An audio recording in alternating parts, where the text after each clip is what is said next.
Today, I am going to give you the full rundown on postmodernism. First, we'll revisit the Enlightenment and modernism's essentials, run through the historical developments of postmodernism, and examine postmodern strategies in our politics and culture. You are listening to Daniel Idfresne.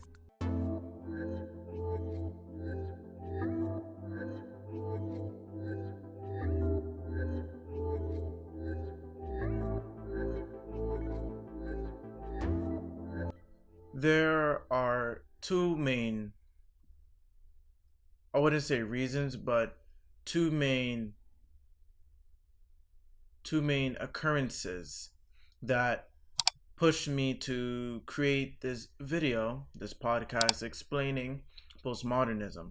The first is when I was in I'd say debate, more like a conversation, rather on Messenger with my debate team. It wasn't much of a debate, more so it was bait in order to prank my fellow debate members. But I remember me using postmodernism as part of that bait, and one of my fellow debaters said, well, postmodernism happened, it started back in the 1960s or whatever time, he said, back in the 20th century, and that has no significance today. And I wanted to combat that idea that philosophy has no effects in our lives today. As a matter of fact, there are many philosophical underpinnings, and there are many religious underpinnings in which we ignore a lot of the time, but is essential to the way society runs. So essentially, I wanted to make this podcast explaining to my fellow debaters and everybody else who is listening to this, that philosophy does matter and philosophical ideas do have an impact on your life. And postmodernism right now is one of the greatest problems, for lack of a better term, that not only the United States but Western society in totality has to face. Postmodernism. That is because postmodernism's essentials are in direct opposition of modern society, and naturally, two opposing ideas cannot coexist. Many of my peers do not understand postmodernism, nor do they comprehend or acknowledge the postmodern ideas that are in their education, that is in culture. And so today I am taking the liberty of explaining that to you, and you could take the information as you will and move on with it. So before we really dive into postmodernism, we need to refamiliarize ourselves with modernism's essentials. A lot of the time when people are talking, our mannerisms, our thought processes, they are naturally built on the philosophical basis of modernism. And modern society fully got its philosophical premises from the Enlightenment. The Enlightenment thinkers, the modern thinkers had an extreme conviction in reason. They had an extreme conviction in individualism. They began their thinking from nature. They believe that nature can be observed through perception, and that the individual is a unit of reality. Those are some key basic ideas of the Enlightenment. Because the individual is a unit of reality, there must be protections for the individual against the government or other individuals. And so individualism becomes a key theme in ethics. That's how you get the notion of rights. The fact that you have the freedom of speech, freedom of religion, freedom of association, that you cannot be put in jail before you have a trial, right? Innocent until proven guilty. A lot of those have Judeo-Christian bases, but the fundamental idea of human rights comes from individualism.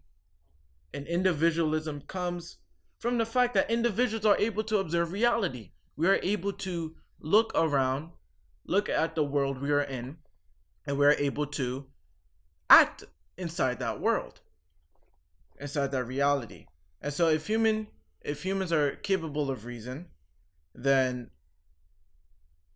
we need to be able to discuss politics freely. That yields liberal democracy and politics, which gives us freedom. We need to have our individual decisions when we are making economic or financial decisions, essentially. And that yields capitalism, freedom in economics.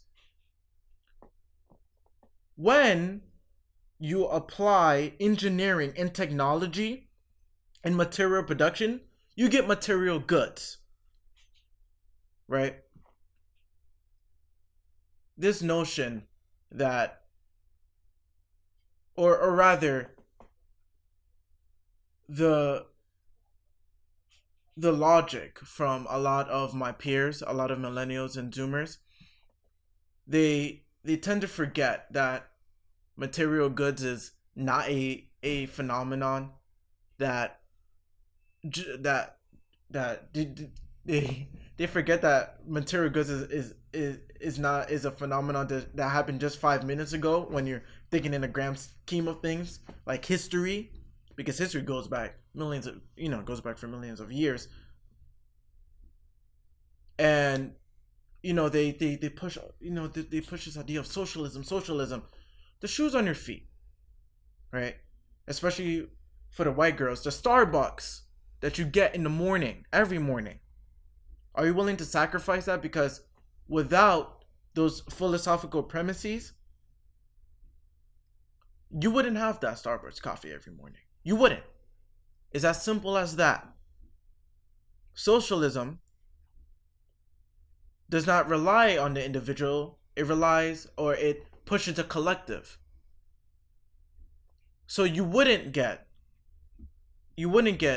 the pushing of science and reason by the individual, and the freedom for each of those individuals to push the limits of their capabilities, to push the limits of their knowledge to the limit, which ultimately allows you to take advantage of many material goods, just like this laptop, just like your shoes, just like the clothes you're wearing, that Starbucks coffee that you drink every morning.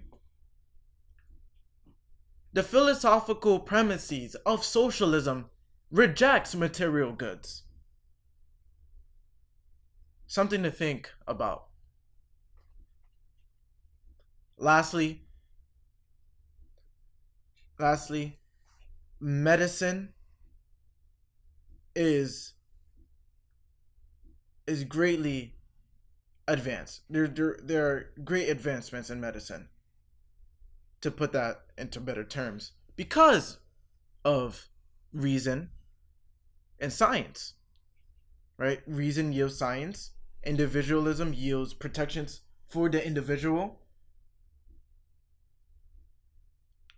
Science yields material goods because we expand and create new technologies and engineering in order to make more materials, and we also use science to better understand human beings, and thus we get better health. So to summarize, essentially, because the individual is a unit of reality, because the individual is able to reason, individualism becomes a key theme in ethics. There must be protections against other individuals, against the government, and that's where you get your rights from. Individualism in making political decisions yields freedom.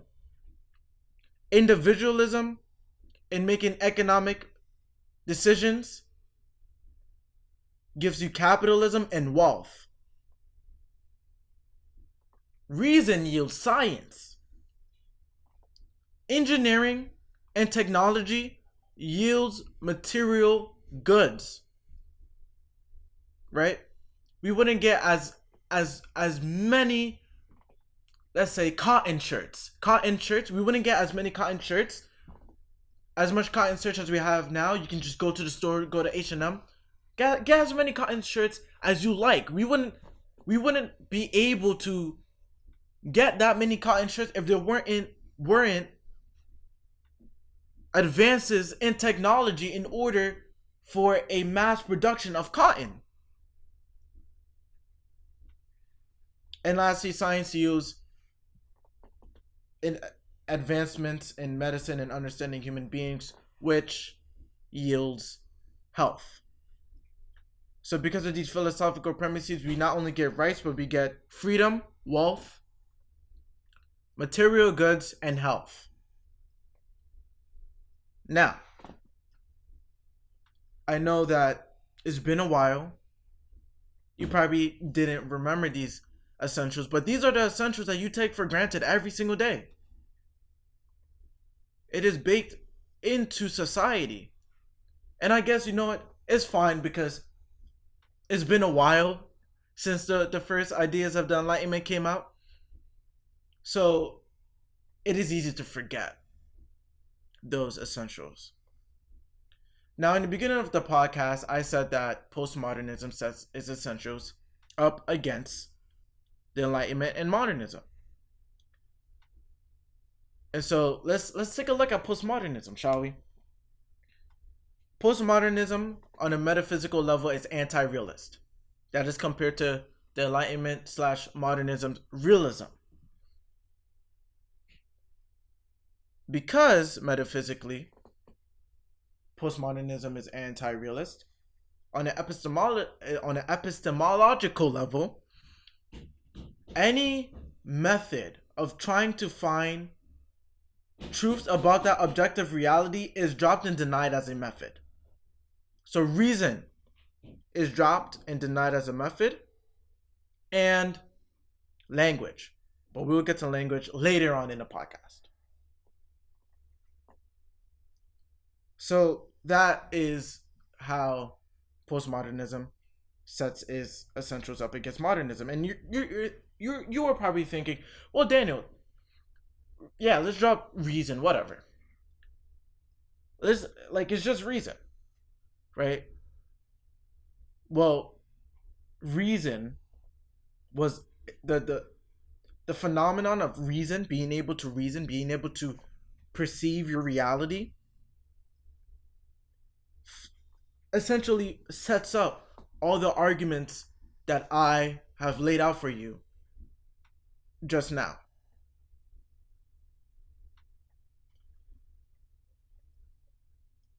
So, what is human nature according to postmodernism? Well, postmodern accounts of human nature are consistently collectivist. This is in direct opposition to modernism's individualism. Right there, your rights, postmodernism do not believe in rights.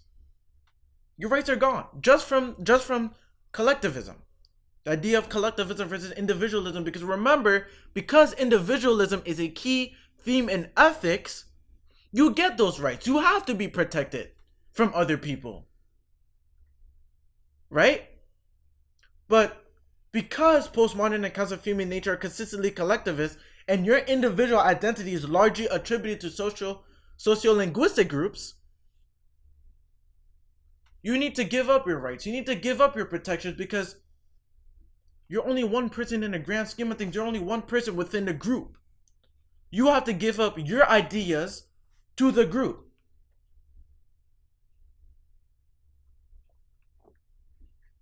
Not only your ideas too. You have to give up your wants, your desires.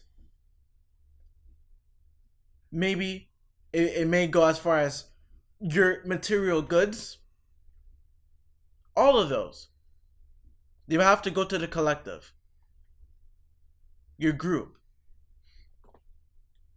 Postmodern accounts of human nature consistently emphasize relations of conflict between those groups. So let's identify those groups, shall we? Since there are socio-linguistic groups, this includes whites versus blacks, rich and poor, male and female. Postmodern accounts of human nature consistently emphasize relations of conflict between those groups. So now, instead of that and, right, I said rich and poor. Now it's rich versus poor. Blacks versus whites. And men versus women.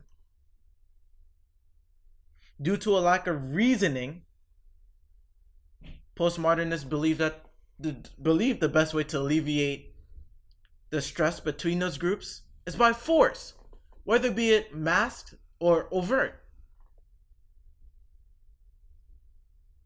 Now there are many examples of this in our culture today, right? Force being used in order to quell the conflict between two different groups.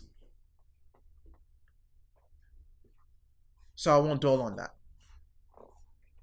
Lastly, key themes in ethics and politics is to identify with those groups, or if you do not identify with them, to enter the fray on their behalf. Right? So a very easy example of this is, right, me for example, Daniel Idfresne, right? I have to identify with a group. Easy, skin color, I'm black. So I identify with blacks. However, somebody who is white, right? I have a white friend, let's say his name is Cody. According to postmodernists, a key theme in ethics is to enter the fray on my behalf. You can continue to see this. You can make connections to our reality, our situation today. Now that I have jogged in memory with the essentials of modernism, and I also introduced you to the essentials of postmodernism, now it's time to explain how postmodernism essentially is widespread in our culture.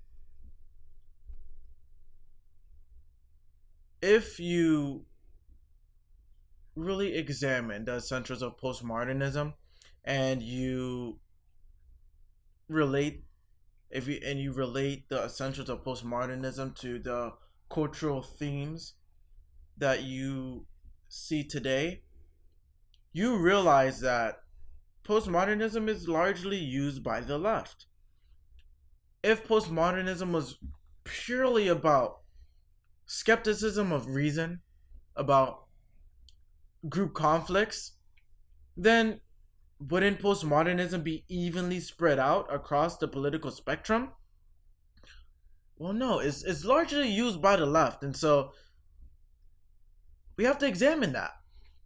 The best way to explain why postmodernism is largely used by the left is taking a look at the historical developments of socialism and socialism's failure. Socialism was a hot economic I guess, form, for lack of a better term, a hot economic form that was more popular in areas that were fundamentally counter Enlightenment or were not fond of modernism's ideals. So Germany being the easiest example. And unfortunately for postmodernism, it got obliterated empirically on a evidence-based or empirical view. Socialism got destroyed.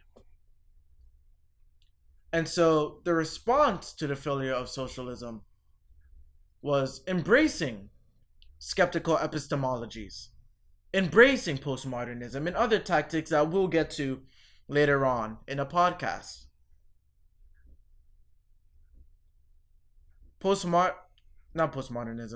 Socialism was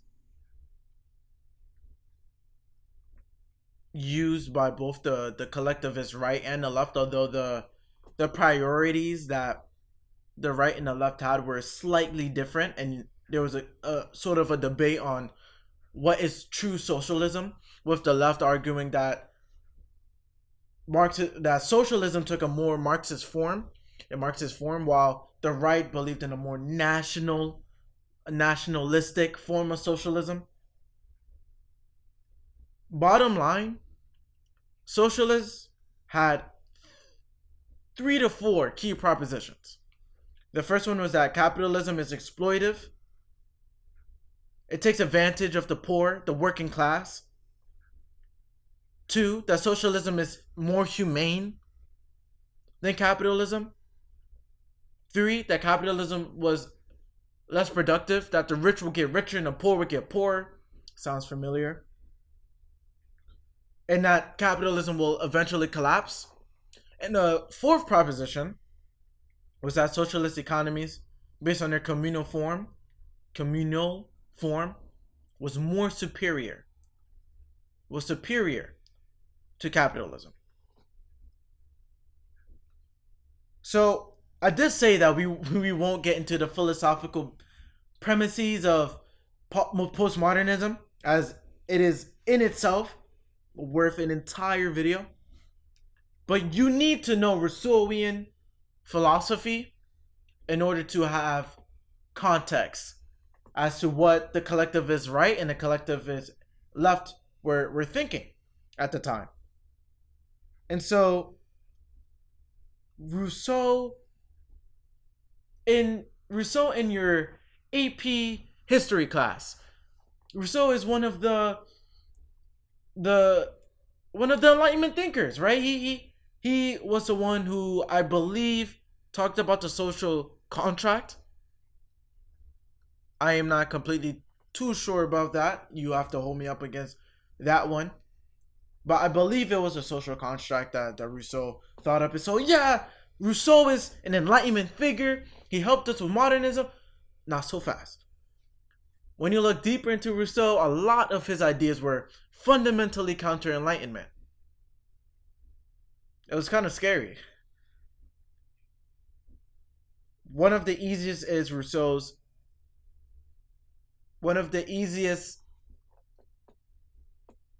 ways of seeing that Rousseau was fundamentally counter-Enlightenment was Rousseau's idea of human nature. Right? The founding fathers believed that they had a more pessimistic view of human nature.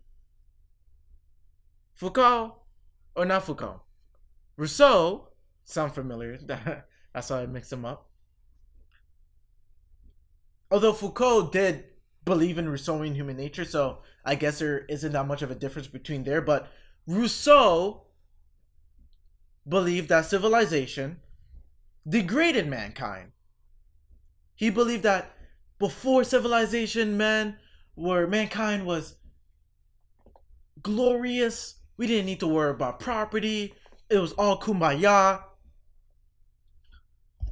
And then civilization. And mankind started to degrade. Reason was the reason why. Reason was the reason. Reason was the reason why civilization had advanced. And so, when you boil it down, reason was the root of mankind degradation.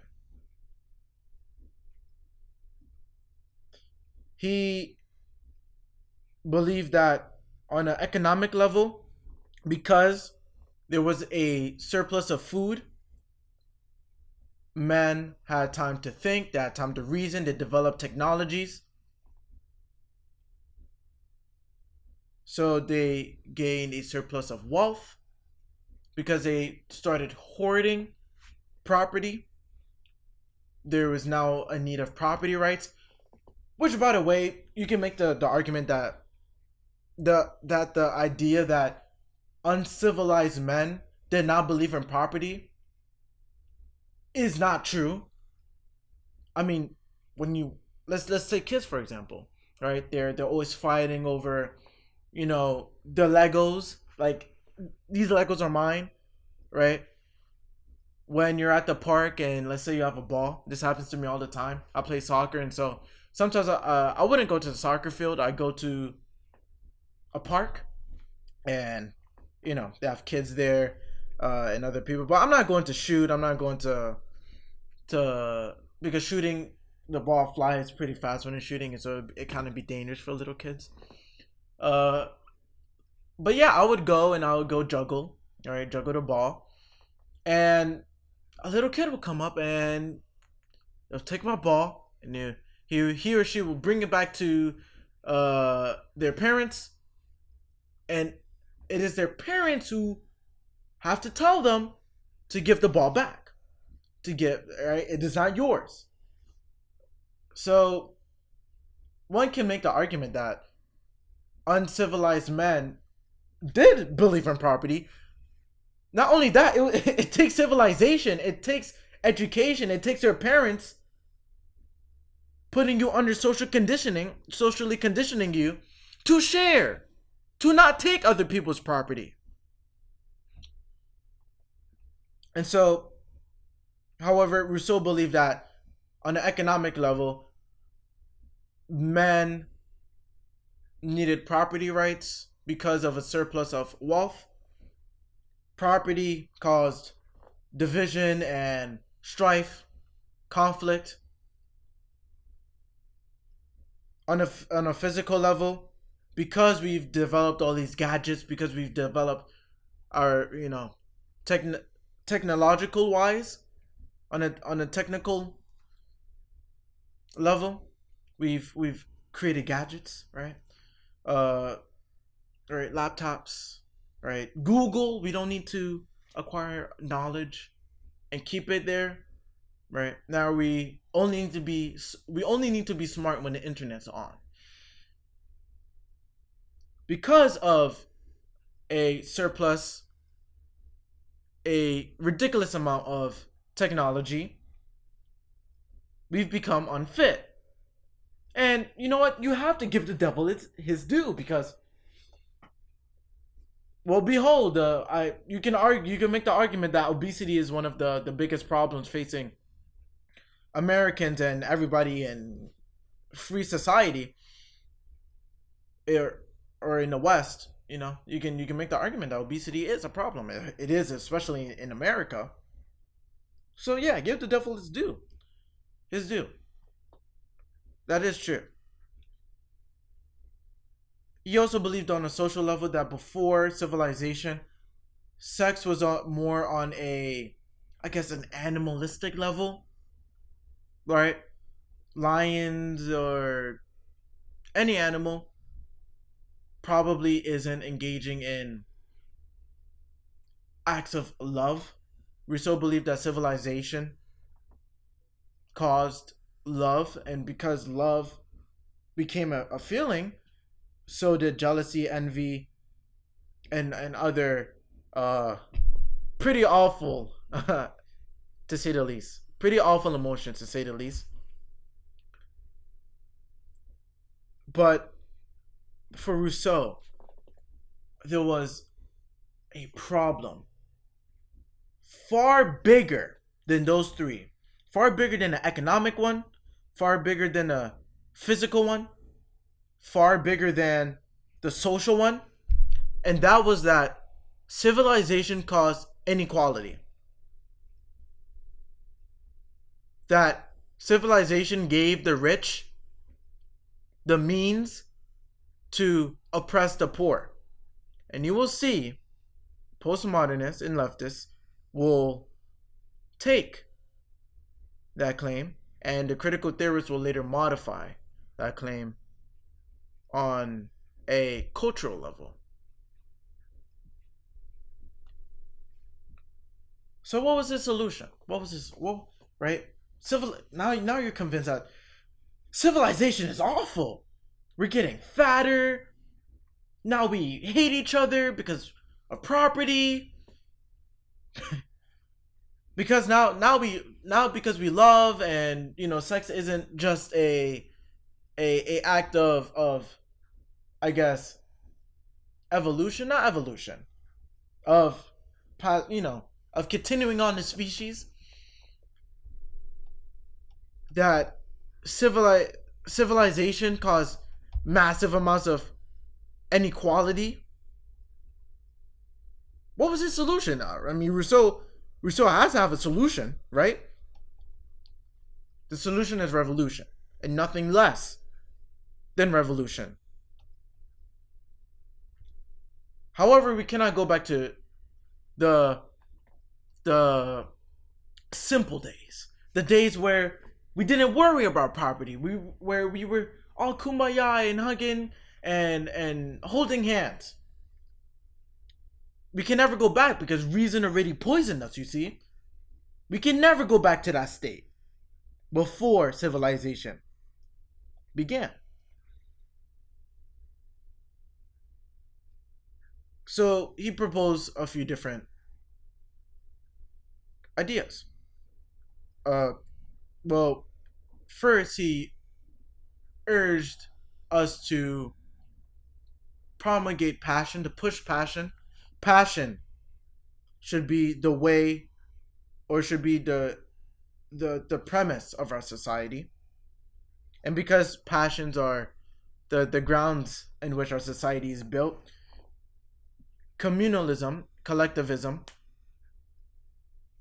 goes to the forefront, because we have to have a collective passion. That's the only way we can stick together, right? If he pushed passions on an individual level, then we'd be in conflict, right? Passion on an individual level is just self-service. Self-service happened because of property. Ultimately, we can't have self-service. We have to have passion, but on a collective level.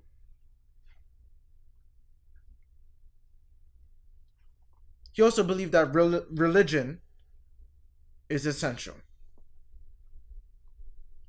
Well, why? Not religion in a sense of,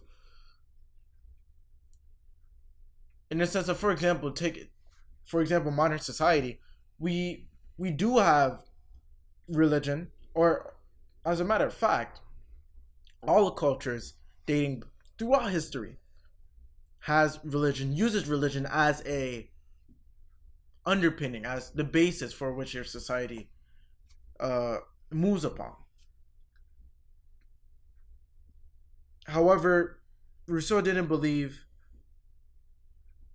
that religion should be used in that perspective. Rather, he believed that religion should be used as a way to keep people banded together.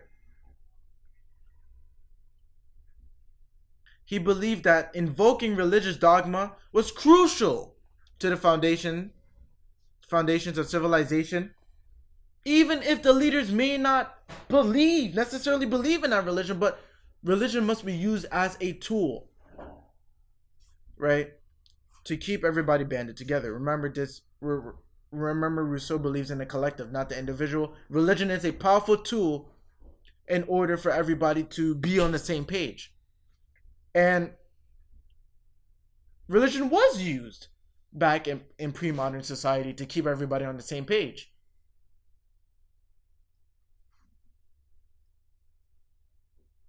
Rousseau also believed that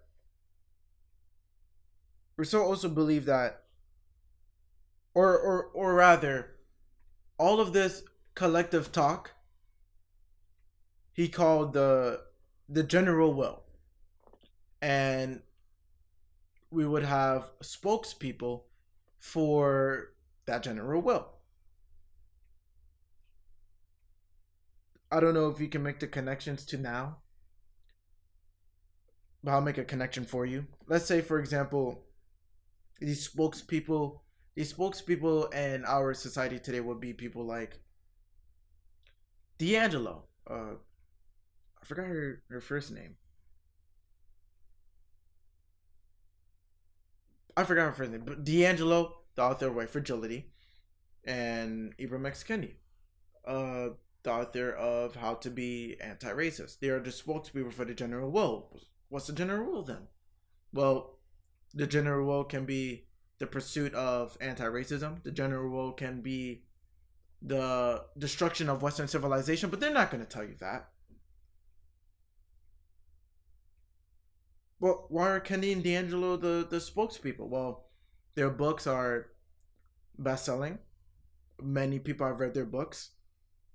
And corporations pay them a fortune to tell in D'Angelo's case, to Robin DiAngelo, that's her first name. Robin DiAngelo, corporations essentially pay a white woman to tell other white people that they're racist. Right?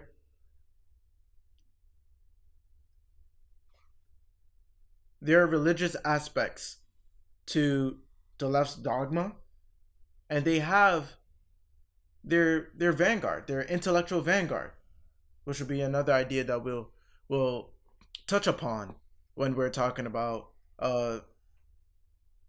the tactics socialists use in order to implement socialism.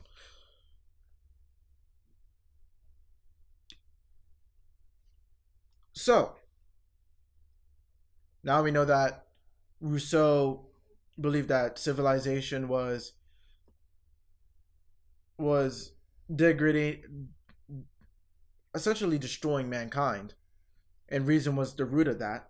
Civilization hurt man through property, through gadgets, through love. He believed that the worst problem that civilization caused was inequality, an argument that's still used today. He believed that revolution was necessary, that passion is the basis that we need to run our society on, that religion must be used as a tool in order to keep people on the same page, that there must be a general will, and that there must be spokespeople enforcing that general will. He literally says, I don't remember the exact quote, but I'll paraphrase in one of his works, that if one doesn't follow the general will, then death is reasonable. You can put them to death. Rousseau's ideas were put to the test in the French Revolution. There were a few phases of the French Revolution. The second phase was based on liberal capitalism, right? It was based on liberalism, but on, in a colloquial sense, liberal society. But then there was a third phase of the French Revolution, the Reign of Terror. The Jacobin and Robespierre, they believe in Rousseauian philosophy. And the result, millions, not millions, but many people. I don't know the specific number, that's why I'm reluctant to say millions, but a grave number of people died because they weren't enthusiastic enough. They wasn't enthusiastic of the general will.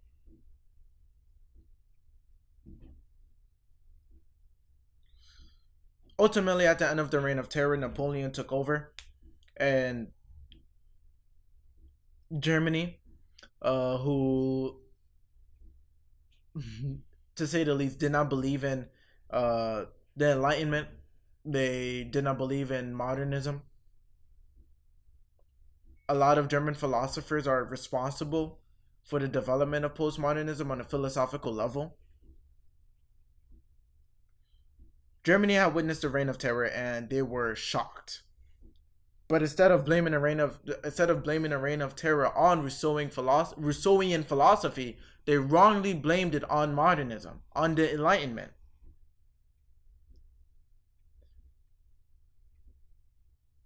Germany had a lot of pre-modern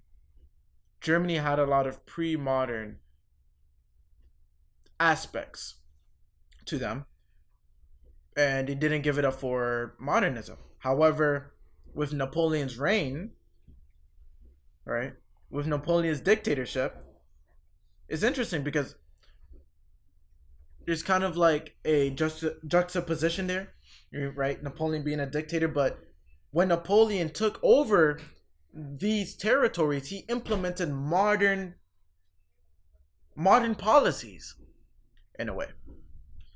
Part of these modern policies were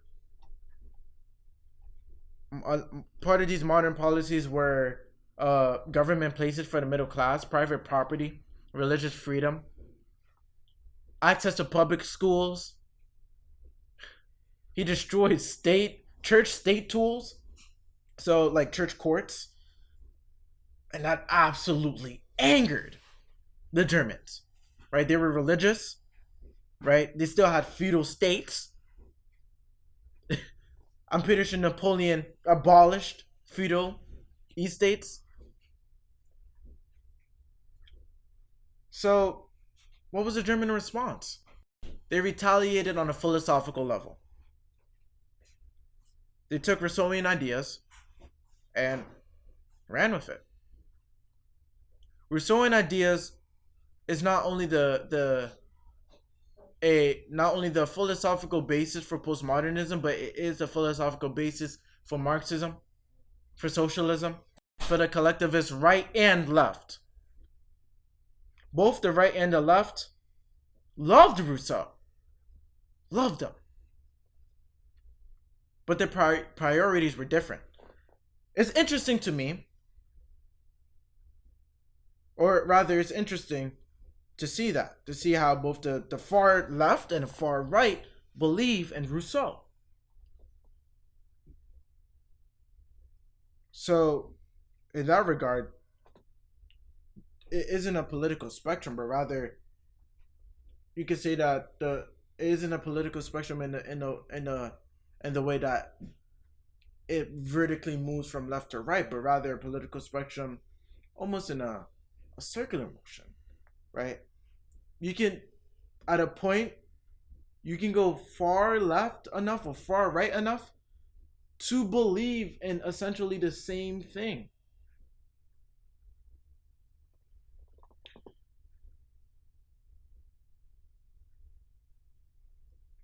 The enemy to both of them was liberal capitalism. Unfortunately for the collectivists, right, as you will see later in this podcast, they got obliterated after World War II, and in the 1960s, the collectivist left was left to deal with liberal capitalism after the fall of the collectivist right. But I am going to go through some collectivist right thinkers, because later on the collectivist left, when switching their tactics, start to implement collectivist right contentions, to say the least. Let's start with Immanuel Kant. Kant has major contributions to postmodernism on a epistemological level, on a philosophical level. He has a huge contribution to postmodernism because he essentially, and I promise I'll get deeper into this later or rather in a different video, but essentially he disconnected the individual from reality. Kant believed in Rousseau. I believe there was a story that he was a minimalist. I think he he didn't really have he didn't really have any pictures of like anybody, I believe.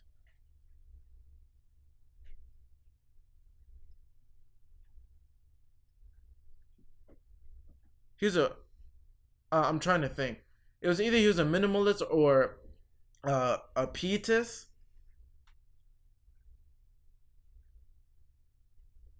And so there's this anecdotal of how he has a picture of Rousseau up on his wall, which I guess exacerbates or pushes the notion that, I mean, Kant was a huge fan of Rousseau. When Kant refers to the man, he refers to the collective, not the individual. He believed that the individual is in conflict with the species in totality.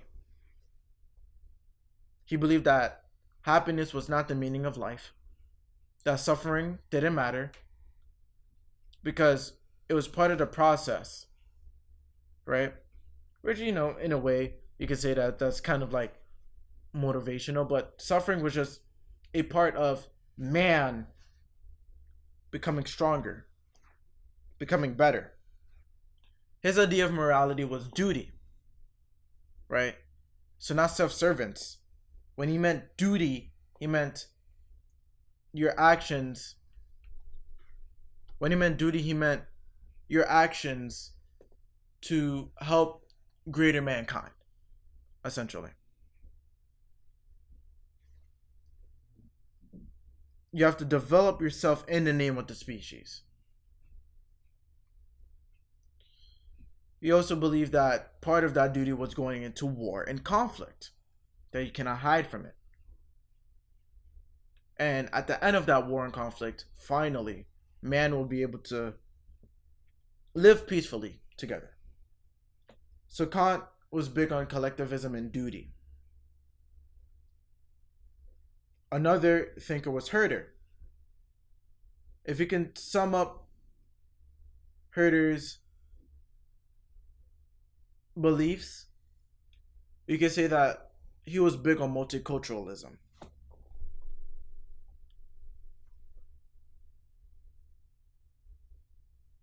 He believed that,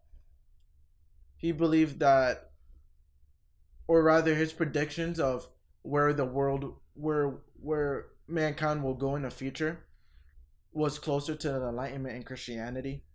He believed that man would become victorious over nature, which is sort of similar to the Enlightenment view, right? That man would overcome nature, and in some aspects you say we have with the technology that we've developed. However, the difference is that the Enlightenment thinkers believe that in the future we'll be able to live in a peaceful social order. However, Herder did not believe in the same thing.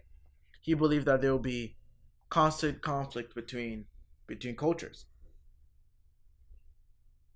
The Enlightenment thinkers, on the other hand, believe that all cultures can experience the same feat and, ultimately, reach that social order. Herder thought that there were really no definitions of what is good or bad. So this idea of moral relativism, which you will get into,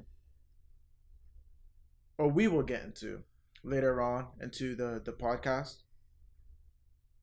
He believed that good and bad is dependent on the culture.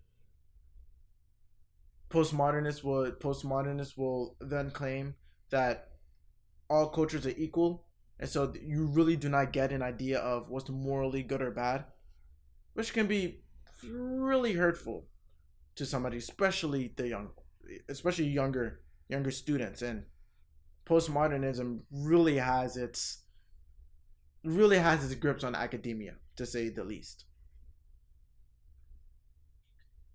Herder believed that every culture was distinct and that it will fulfill its own destiny, that cultures are in constant conflict with each other. You can make that easy connection to the postmodern belief that or the postmodern account of human nature that consistently emphasize relations of conflict between groups. All right, black people have one culture, white people have another culture, and those cultures constantly clash. He believed that there were no set of universal principles, that every culture should be judged by its own standards, that trying to understand other cultures will lead to the decay of your culture. So he essentially believed in some sort of separatism.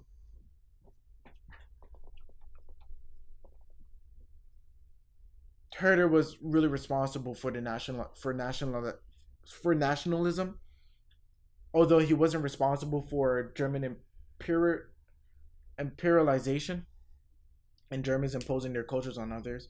I believe his followers took that step, but Herder really did believe, or Herder is important for his influence on nationalist movements.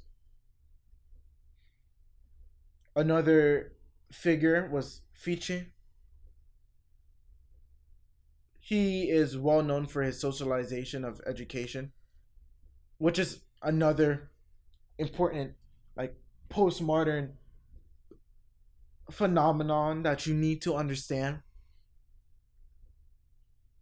Leftists would take a lot of Fichte's ideas on education and implement it, and a lot of them, especially if you're listening now, if you're listening now and you're in school, if you're in university, or if you're even in high school or elementary school. I don't think elementary schoolers would be watching this, but if you are, hey, good for you.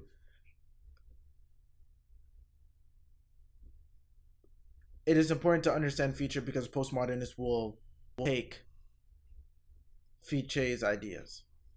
So Fichte was extremely devoted to Kant, and he got Kant's attention admirably with the Critique of All Revelation.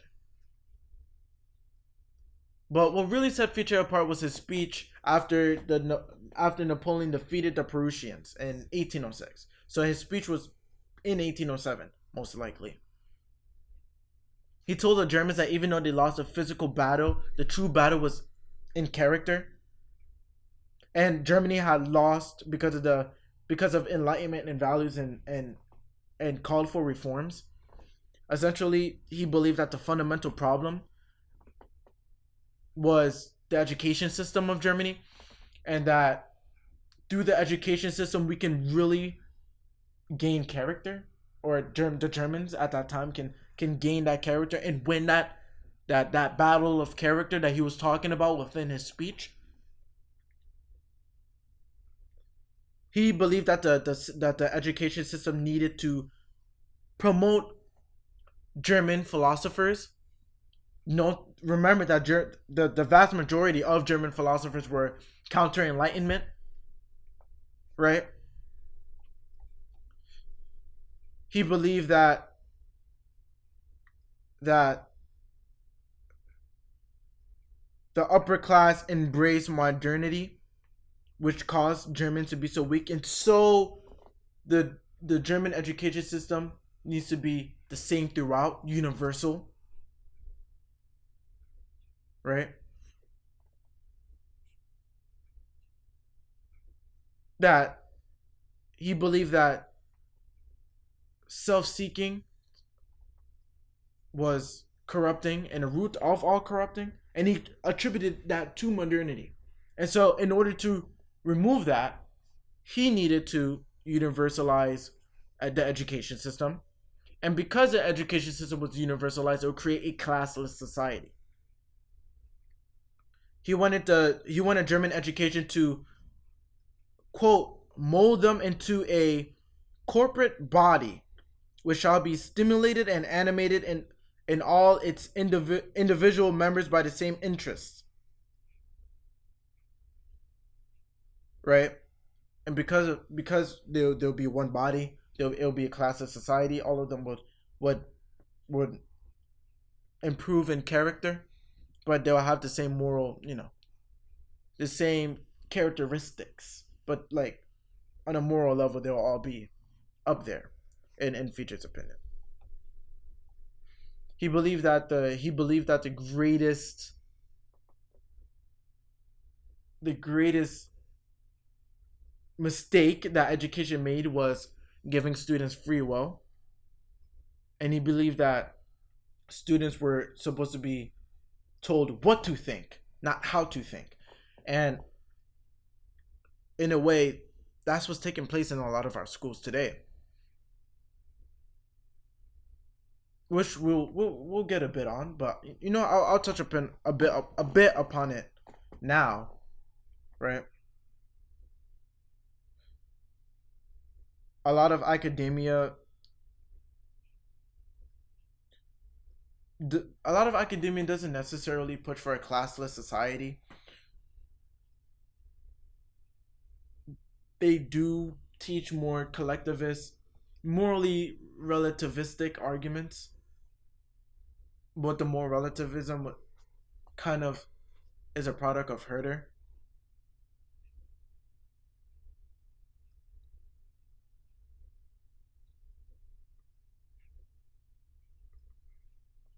Students are not learning how to essentially the two biggest ways you can see the socialization of education, like Fichte wanted, was yes, the students are given leftist talking points after their moral compass is removed out, gouged out by morally relativistic contentions. And then, once, that moral compass is removed, the teachers tend to force in leftist dogma, leftist talking points. Also, there are a few stories of teachers today fearing conservative parents and not wanting to share what they teach their children. You can search up some of these articles, right? And in some states, government action can actually be taken if the kid tells the school one thing, tells the if the kid tells the school X, the kid tells the parent X, but the parent just does not accept, and then the student comes back the next day to the school and tells the school, well, I told my parents X and my parents didn't agree. Easiest example of this is in California. Give it a few more years, California is starting to, how would I explain this? So essentially, a student can tell a teacher in California, I feel that I'm trans. They can go home, tell their parents, well, I feel like I am the opposite gender, and a parent will say, no, right? You're a boy or you're a girl. You're not the opposite gender, and the student can go back to school the next day, tell the school, it may be a teacher, it may be a faculty member, whatever, that their parent told them, no, you're not trans. Stop thinking that. And they could take the child away. Fichte also believed that children would be corrupted if they went home because they would again be under the influence of their communities. But you cannot be under the influence of your communities. You have to be under the influence of the education system and the education system only. And remember, the education system is not a private entity, it's a product, or it is a subset of the government. He believed that obedience was an essential feature in the character of a child. Just to add that on to other, his other beliefs. And so Fichte was really important in the socialization of education, and you see postmodernists take a few of those themes in today, and you can see them today. The last figure I'm going to cover is Hegel. Hegel is an interesting one. Another he's also another big contributor to postmodernism, especially changing the subject to the object. So I don't want to delve too into it right now, but essentially modernists believe that the individual is the subject, but Hegel turned us into the object, right? We're just little minds, part of the absolute, right? And the absolute he believed was God, a higher being, the absolute, right?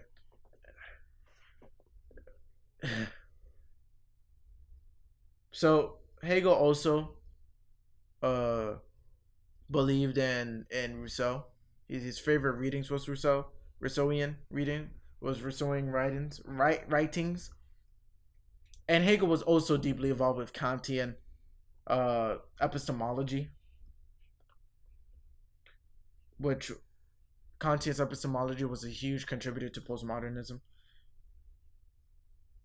He believed that human worth is only found in the state itself, because the state was a part of the absolute, and the absolute governs the world, right?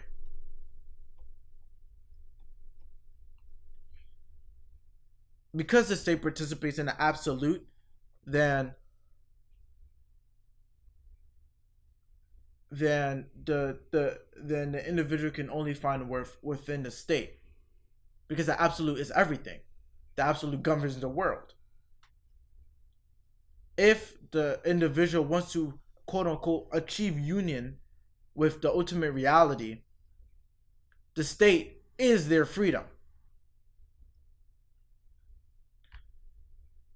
Hegel believed that if the individual came up and said, hey, but like the state gives me X rules and I have to do Y, and that's not true freedom. Hegel thought that individual, he doesn't know what he's talking about, essentially, right? He doesn't know what he's talking about.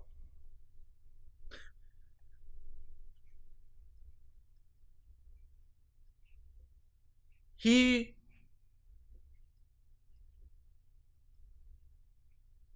thought that the individual did not know what real freedom was. It's a state, it's a state and all its rules. That's freedom. You can only find freedom within the state. You will only have worth worshiping the state. Hegel also believed that there are individuals who came to enact the absolute's will. He called those world historical individuals, I believe. Yes, world historical individuals, and nothing will stand in their way. There must be no moral objections, any objections against the world historical individuals, because they came to accomplish an absolute will. You see, you cannot move away. You cannot ignore them. You cannot object to them. This is Hegel's version of Rousseau's spokesperson. World historical individuals. He also believed that moral should not be an obstacle in achieving the goals of the absolute. So, we have 4 key figures of the collectivist right. Kant on collectivism and duty. Herder on multiculturalism and moral relativism. Fichte on the socialization of education. And Hegel in worshiping the state.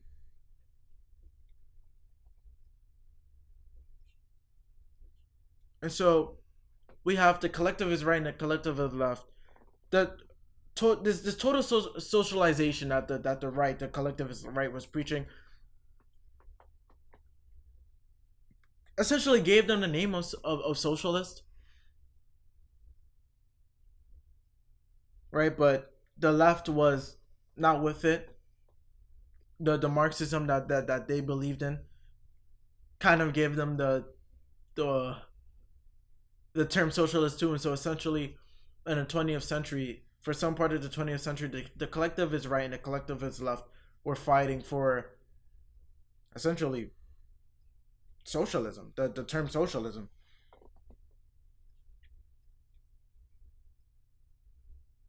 During World War One, the collectivist right believed that liberal capitalism will finally meet its end.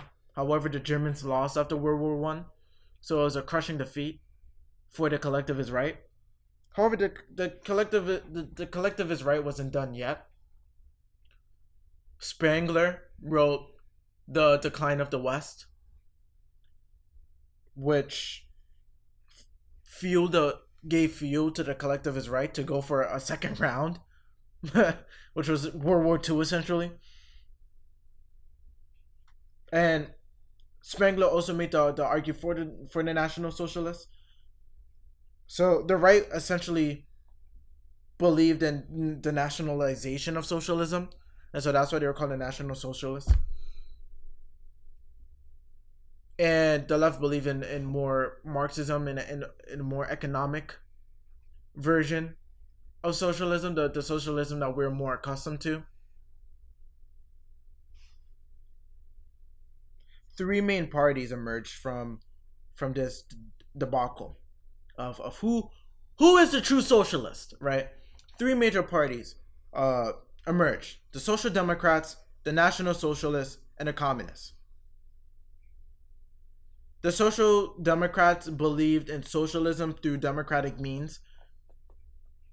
The Communists believed in socialism through force, through revolution. So the Social Democrats believe in evolution. The Communists believe in revolution, and the National Socialists were the collectivists, right? They believed in the nationalization of socialism.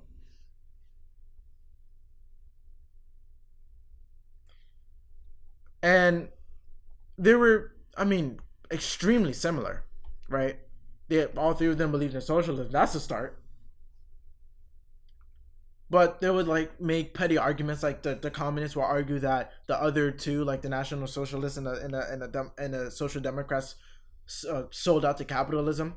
That the Social Democrats were willing to talk, and that was a reflection of liberalism.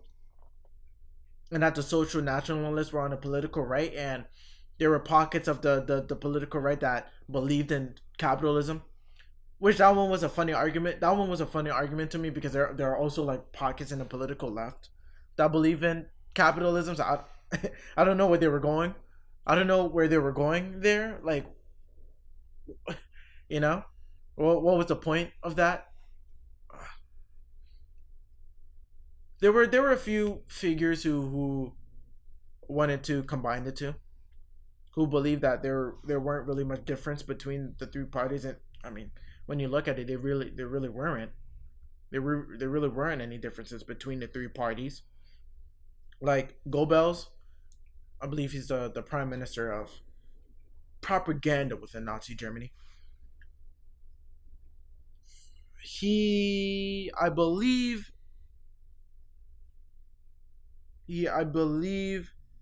wrote letters in order to try to combine the communists and the National Socialists. Unfortunately, that did not work out for him. The National Socialists were appealing to the university students. Remember Fichte's socialization of education? So the education favored the National Socialists because they grew under Hegel, Fichte, Kant, and others. Right? And I mean, essentially, all three parties hated liberal capitalism. Unfortunately for them, liberalism had a rebound, right? Liberalism in a colloquial sense, right? Liberalism had a rebound. They recovered from the Great Depression, and they were the victors of World War II.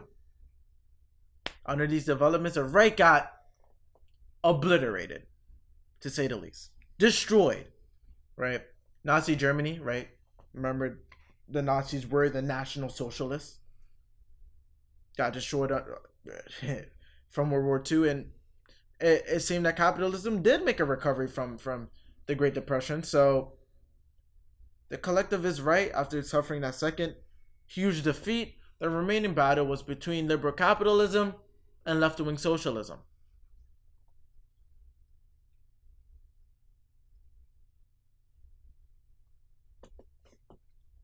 The primary tactic of the Marxists were to wait for the collapse of capitalism.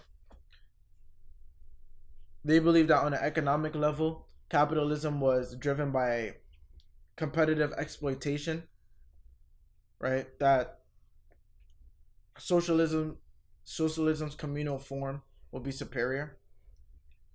On a moral level, it argued that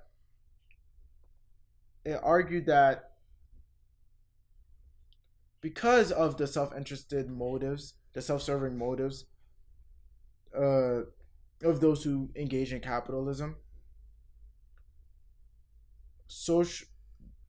right, that it wasn't morally comparable to socialism's communal aspects. Marxists believe that that capitalism will eventually collapse because the poor will get poorer, they will revolt, capitalism will collapse. That's what the Marxists believed, essentially. Unfortunately for them, they waited very long because, capitalism made a rebound after the Great Depression, and their predictions on capitalism essentially failed. Right? The poor got richer, the middle class grown, and there were more capitalists. Right? The best of the bunch. There were more capitalists. The number of capitalists grew. This was a complete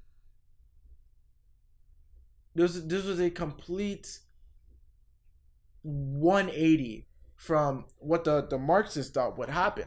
They thought that the working class would increase, and that the working class would increase, and that the labor costs would decrease, making the working class even more poor. They believe that the middle class will shrink, right? Because capitalism was a zero-sum competition, and so there will be winners and losers. There will not be any in between. So they believe that the middle class will become the working class as well. And then they also believe that the capitalists would shrink because there can only be few winners, right? The capitalist class cannot increase under. They moved on to plan 2. Implementing socialism top down instead of bottom up. So under the first plan, they waited for the working class to start a revolution. That didn't happen. They believed that the working class were too dumb, right? So now we're starting to get into the idea of narcissism, arrogance, that arrogance you can find in several pockets of the political left, right?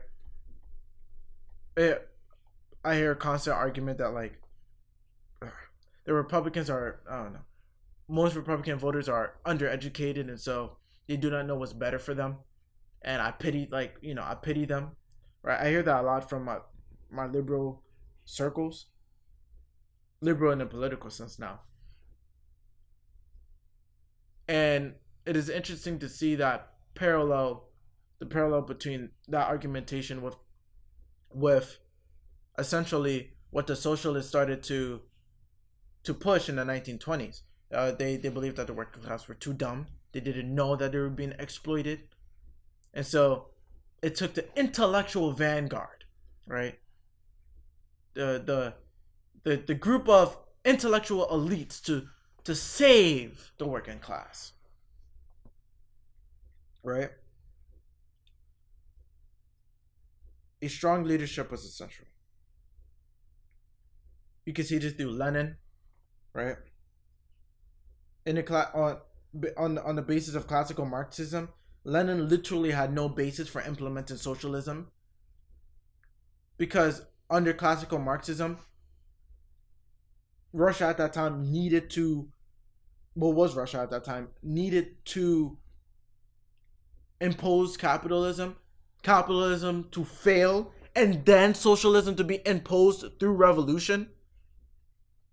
However, they didn't even implement capitalism yet, or at least capitalism on a large scale. So Lenin essentially enforced socialism top down. He skipped all the steps because, right, they were no longer operating under Plan 1.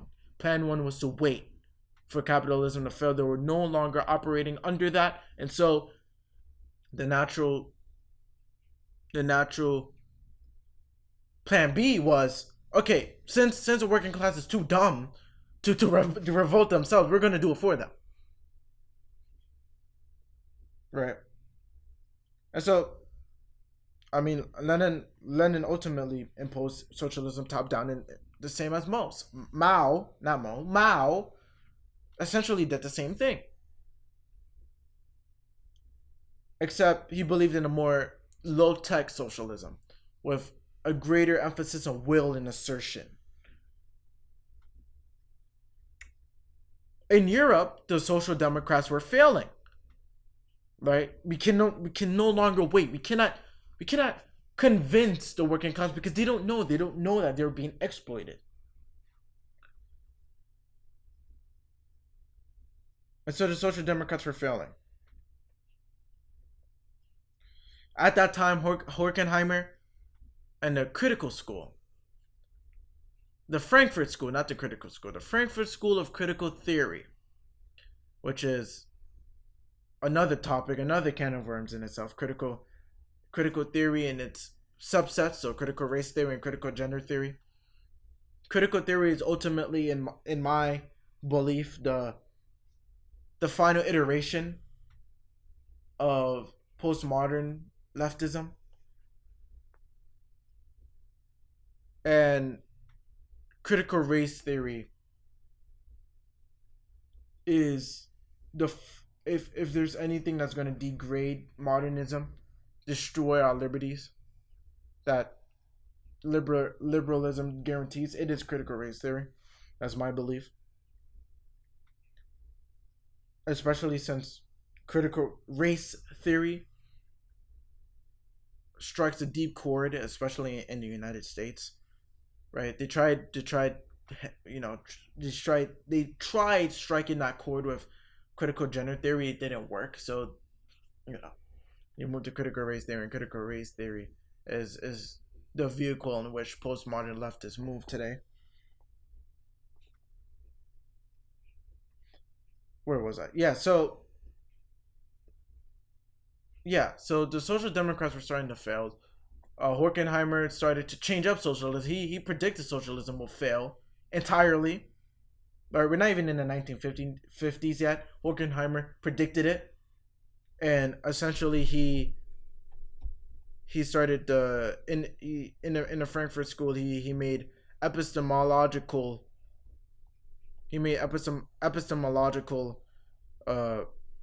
changes to socialism, to socialism. In the 1930s, and we're kind of moving back here because we've explained the collectivist right from the 1700s to the 1950s, 60s, and now we're kind of moving back a bit to talk about how Marxist socialism failed, right? So essentially, in the 1930s, the far left started to pick up a few contentions that the collectivist right was making. The socialization of education, collectivism, and war. I mean, both of them already believed in collectivism, but duty, right?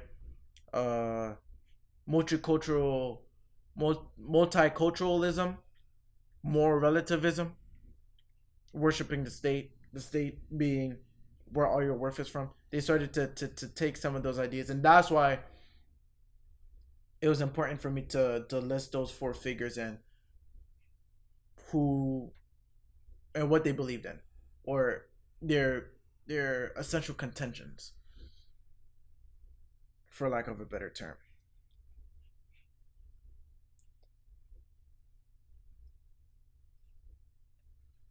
Unfortunately for leftist socialism, in the 1950s, the Soviet Union no longer was a beacon of hope.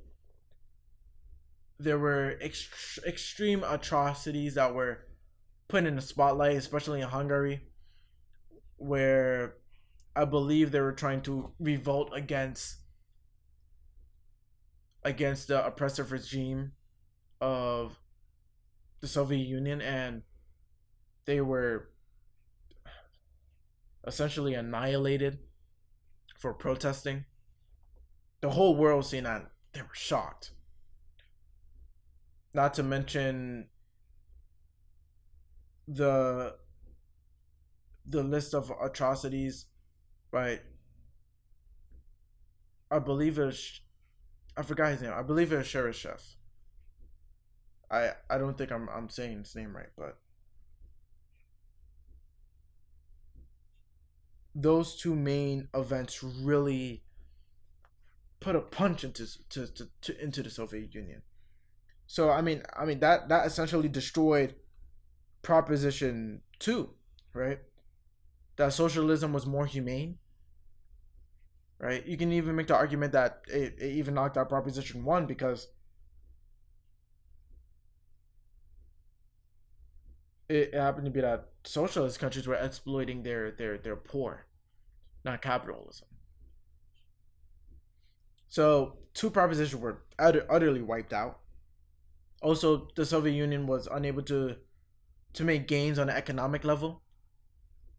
So you can make the argument that Propositions 3 and 4, so Proposition 3 that I've mentioned way earlier, you probably don't remember that. We've gone through the four figures and Rousseau, and you probably don't remember the four propositions.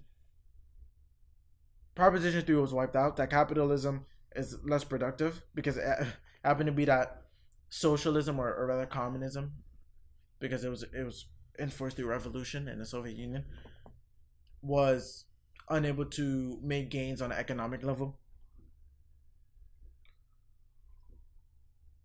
Which, I mean, it wrecked Propositions 3 and 4. Proposition 3, that capitalism being less productive because the rich would get richer and the poor would get poorer. Proposition 3 was also rejected by the fact that capitalism actually made the poor get richer and the middle class expanded. Socialist 4 was, I mean, not socialist, Proposition 4 was eliminated by the fact that that the Soviet Union lacked true potency in the economy. When all was said and done, 10 to 12 million were killed by the National Socialists, Nazi Germany, during World War II. And up to 100 million were killed by Marxist socialists. So, here we are. All four propositions of socialism failed, utterly destroyed, obliterated. Socialism on the left and the right, the National Socialists and the Marxist Socialists.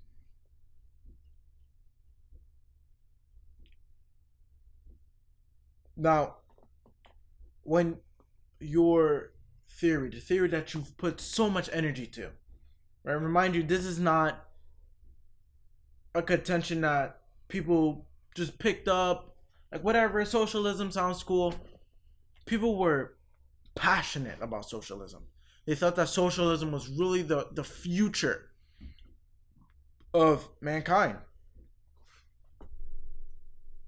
How would you feel if something that you were extremely proud of, get, absolutely annihilated, both on the left and the right side of the political spectrum? That'd be insane, right? So, but instead of failure, instead of accepting failure, instead of bowing their heads, leftist socialists decided to make various changes uh, to socialism, from psychology to epistemology, even to the way we debate the merits of socialism and capitalism. Right? They developed skeptical epistemologies. Right? Remember postmodernism, denying reality and reason. They denying reality and reason in order to make room for socialism. At this point, in the 1950s and 60s, socialists were at the same point as, or on as, at the same point as religious thinkers in the 1700s. The religious thinkers in the 1700s faced the Enlightenment. They were unable to justify their religion on the basis of reason and merit. It turns out that religion has a lot of contradictions within the Bible, and it was unable to keep itself upright against reason, against science. And so counter-Enlightenment thinkers essentially created skeptical epistemologies starting from Kant in order to subvert reason, in order to create room for reality. Kant literally said, I don't remember the exact quote, so I'm going to paraphrase. I deny reason in order to make room for religion. He writes this in his critique. I believe it was his first critique. He literally writes, I'm paraphrasing, but he writes that he denies reason in order to make room for faith, in order to make room for religion. And there were many other German philosophers who tried to destroy reason and reality in order to make room for religion. The first course of action for the socialists who were in crisis at this point of time, the first course of action was disassociation. And so this is where you get and this argument is still made today, right? When you list out socialist countries that failed, Cuba, the Soviet Union, Communist China, Cambodia, they say, well, that's not real socialism, right? They that's not real socialism, dude. Then what is real socialism? The only reason why they're making that argument is because they cannot move on in arguing for socialism if they're still associated with those atrocities. They can't at all.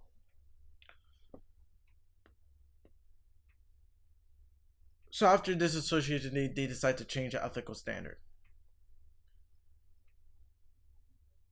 The first ethical standard, the first thing that they changed within the ethical standard is changing the debate from need to equality. Today, you never hear the debate about need, right? But that was essentially the debate in the 20th century. Which economic system can provide the working class, the poor, basic necessities? It happened to be that socialism did really bad at it, and capitalism absolutely destroyed, absolutely hit the nail on the head. I mean, not only were the poor given their basic necessities, but the poor were getting richer. The poor now in urban areas within capitalist societies like the United States, I mean, they have easy access to air conditioning, right? Despite them being poor, they can have maybe a subscription of a Netflix subscription or two. Well, I guess the second subscription would probably go to maybe Spotify or Apple Music, right? They can have a few subscriptions, have their AC, have a nice house to live in. Well, not a nice house, but at least have some sort of shelter. If we're talking about the poor class, the working class in America, they're well off.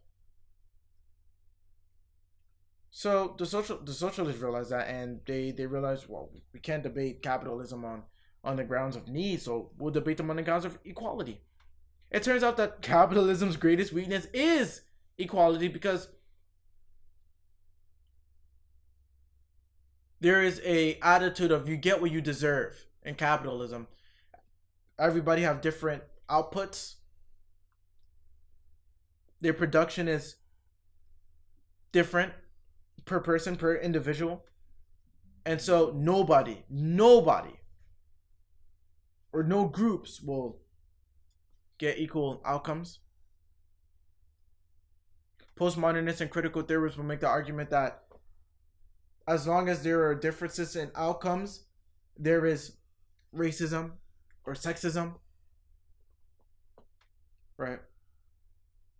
That argument is essentially pushing for socialism. Right? It is running on that ethical standard change from need to equality. They say that any disparity in outcome is indicative of, Kendi would say, systemic racism or sexism, and that the systems need to be torn down. But you see, our systems of capitalism naturally causes inequality, so it is impossible for capitalism to remain under Kendi's definition, under Kendi's proposition.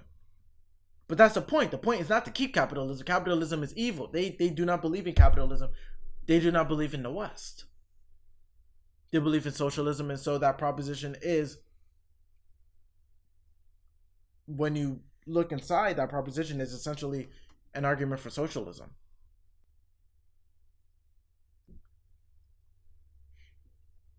So first, socialists would make the proposition that, or they would change the ethical standard, changing the debate from need to equality.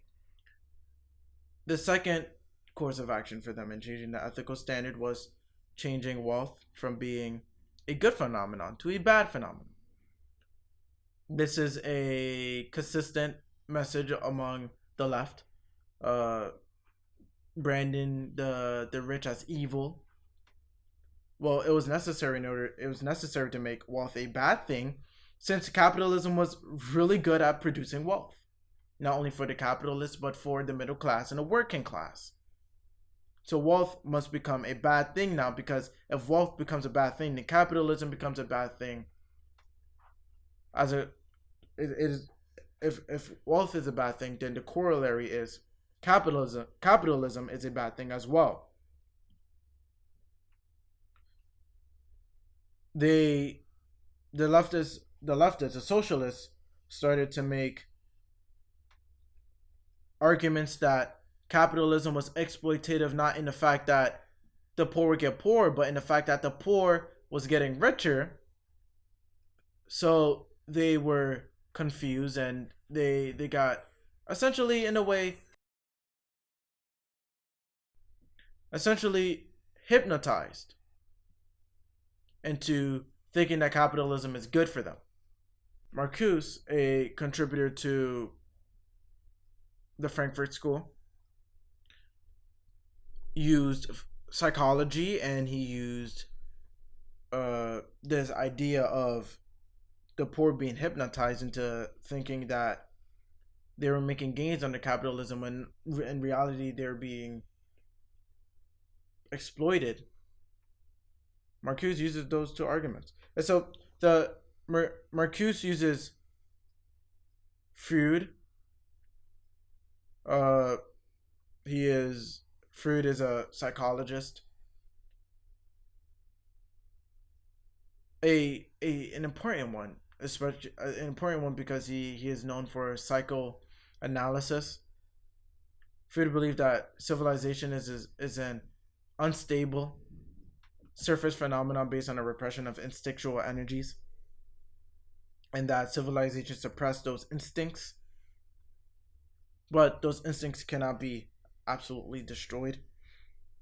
And so there are times where when there is more order, civilization is winning the battle against those instincts, and when there's more chaos, those instincts are winning the battle against civilization, and the battle is always happening. It never ends, essentially.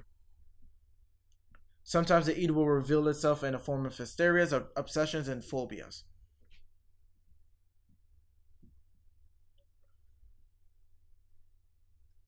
this was perfect to the Frankfurt School. I mean, now they can argue that capitalism continues to be exploitative, but in hypnosis form, right? As people surround themselves with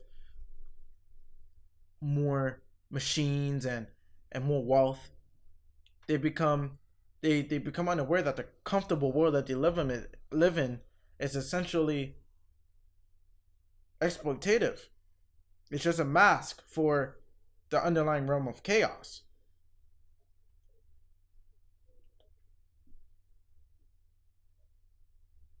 And Marcuse argued that that mask needs to be unraveled. It needs to be destroyed, and the chaos must prevail.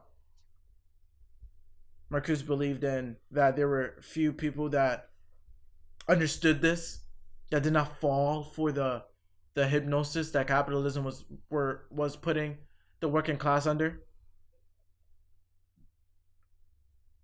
And those people, essentially, one of them being Angela Davis, made gains trying to essentially destroy civilization. And in that sense, you get leftist terrorism in the 1960s and 70s.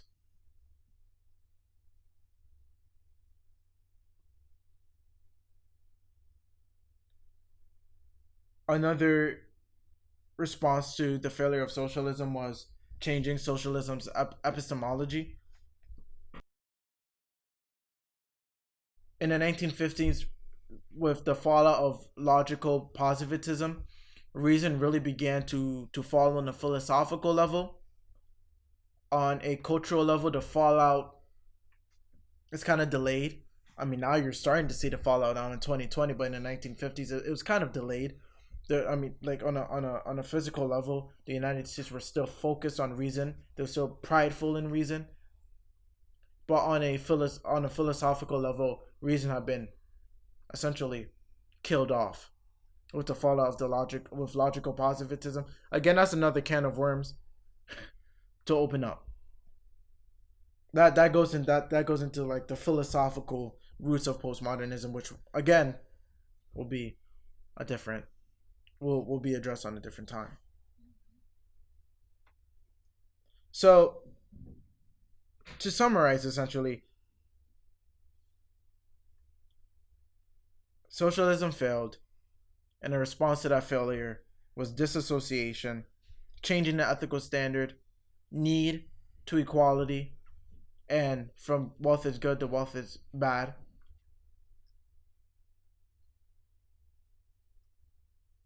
And changing socialism's epistemology.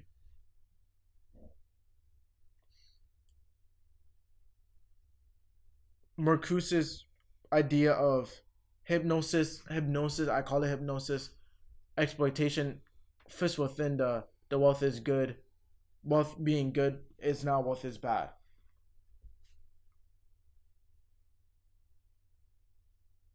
Changing socialism epistemology was another one, right? Because reason failed, and leftist terrorism was another one. So, essentially, to summarize, socialism's response to failure was disassociation, changing the ethical standard, need to equality, right? That's A. B is changing the idea of wealth is good to wealth is bad, which can be found in Marcuse's idea of hypnosis exploitation, and can also be seen in, for example, how we perceive environmental,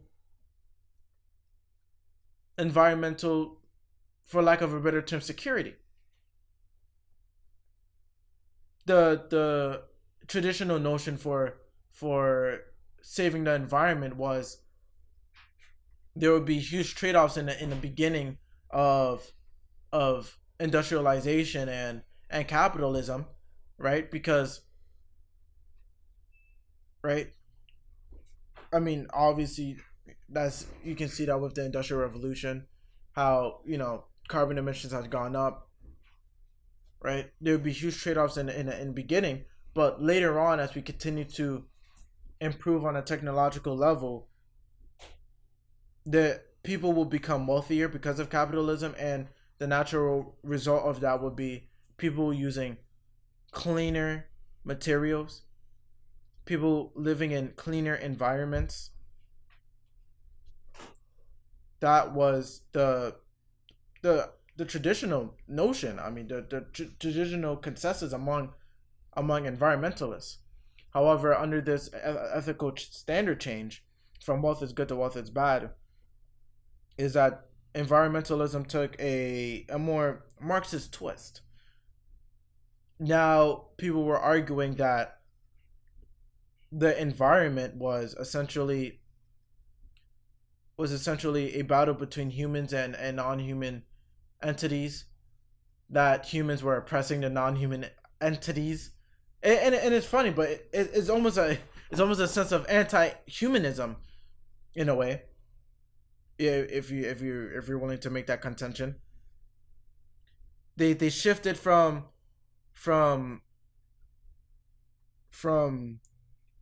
this idea that as time moves on, everybody will become wealthier. When you become wealthier, your communities will become cleaner and there will be less carbon emissions, to humans versus the non-human entities.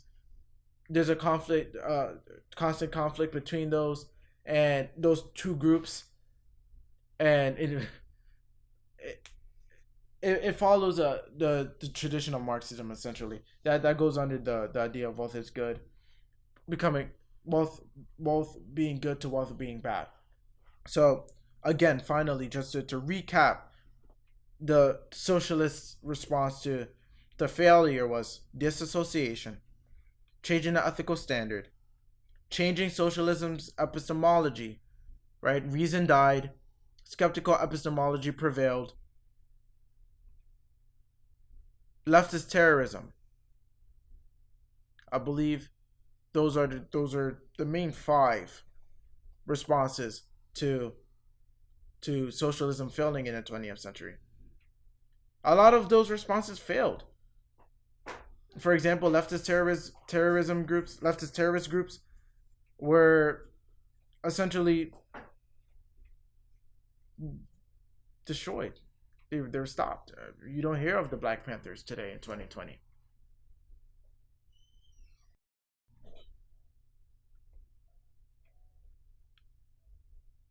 So the response to socialism failed, except for a few, like changing the ethical standard, right? We still have a debate about equality now, not need, right? Wealth being bad is still a dominant narrative within American political culture.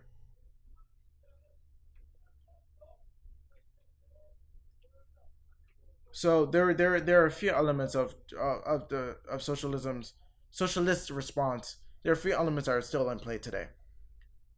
But disregarding those 5, there was one that was the most damning of all of them. And that is postmodernism. Part of postmodernism is changing socialism's epistemology, retrieving more skeptical epistemologies. I mean, postmodernism in its essence is skeptical epistemology in a way. But postmodernism is one of the most potent forces in our world today, and if we do not know about it, and if we do not act against it, it may as well destroy liberal society. So, for the final portion of this podcast, it's definitely been a long one, is postmodern strategy, right? I'm going to quickly go through a few postmodern strategy, right? And postmodern politics, and how we see postmodernism in education and culture. Language is a huge contention, or language is a huge tenet of postmodernism.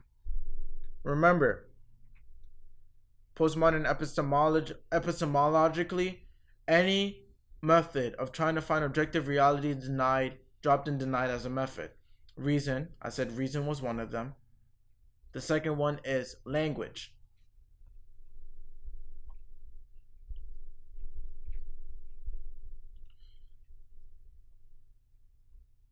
Modernists and postmodernists differ in methods of how to employ language.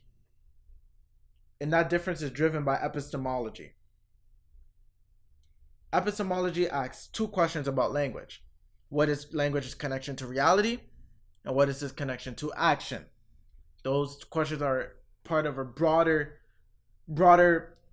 epistemological questions about consciousness, which is what is consciousness' connection to reality and what is its connections to action? Its connection to action. Modernists believe that consciousness is both cognitive and functional, right? That its primary purpose is to be aware of reality and its secondary purpose is to act within that reality. Let's say I'm in my living room and I'm on the couch. I observe my reality, I see the TV, and I see a remote. Then I'll activate my secondary purpose and I'll act within that reality. I want to open the TV, I'll pick up the remote. I look at the remote, I become aware of reality, I see the TV button, I see it in the cable button, I open the buttons and I watch TV. Right? But for postmodernists, consciousness is not cognitive. It is only functional. This becomes apparent in rhetoric and unmasking. So to a modernist, unmasking is essentially the recognition that words may not be used in its literal form and could be used to add meaning or remove meaning. It can be used to manipulate the literal meaning of the text. So we use objective measures to unmask those words, which means to see the literal meaning of those words. Right? This is essentially a cognitive task with the purpose of understanding reality. However, to the postmodernists, investigation, language, interpretation of that language, and investigation of that language will never end with understanding reality because there is no non-linguistic standard in which to relate to, according to the postmodernists. That means there cannot be a standard to distinguish between the literal and the metaphorical, which means you cannot know what is true and what is false. Language just unmasks and out comes more language, essentially. You cannot get outside of language. It's just a self-referential system. This fuels a postmodern contention of deconstruction. Right? Deconstruction comes from, I believe, Heidegger. Heidegger came up with the first form of deconstruction with a K, in which he wanted to uncrust words all the way down to the words.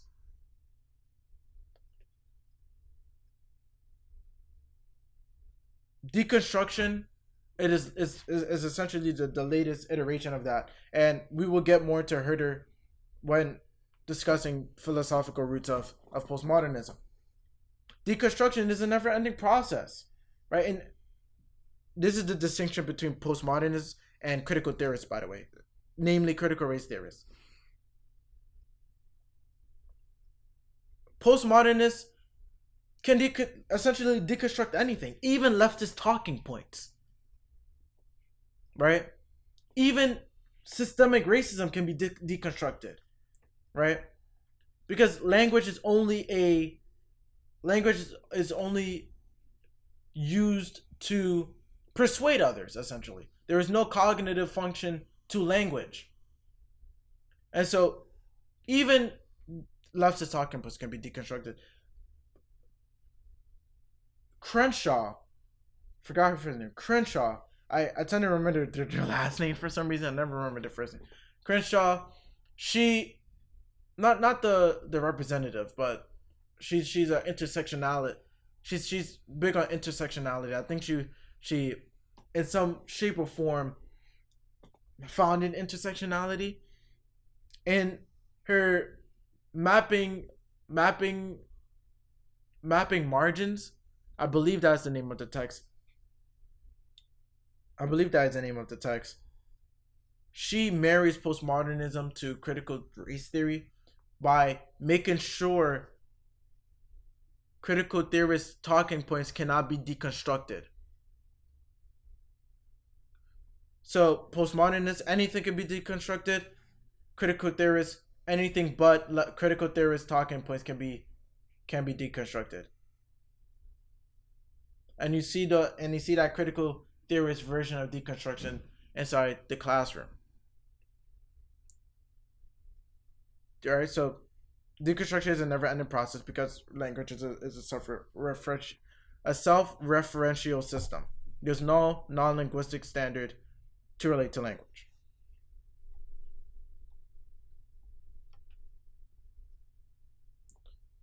So I said that you can really see the distinction of epistemology, language and epistemology, in unmasking and rhetoric. So now we're talking about rhetoric. For modernists, the functionality of language is complementary to it being cognitive. One observes reality, creates builds concepts about that reality, theories about that reality, and then act on the world on the basis of that perception, of those concepts. One of those actions is social interaction, and language is needed in order to socially interact. Language is then used to pass on those cognitive beliefs. If language is used to pass on those cognitive beliefs, then rhetoric is an aspect of language's communicatory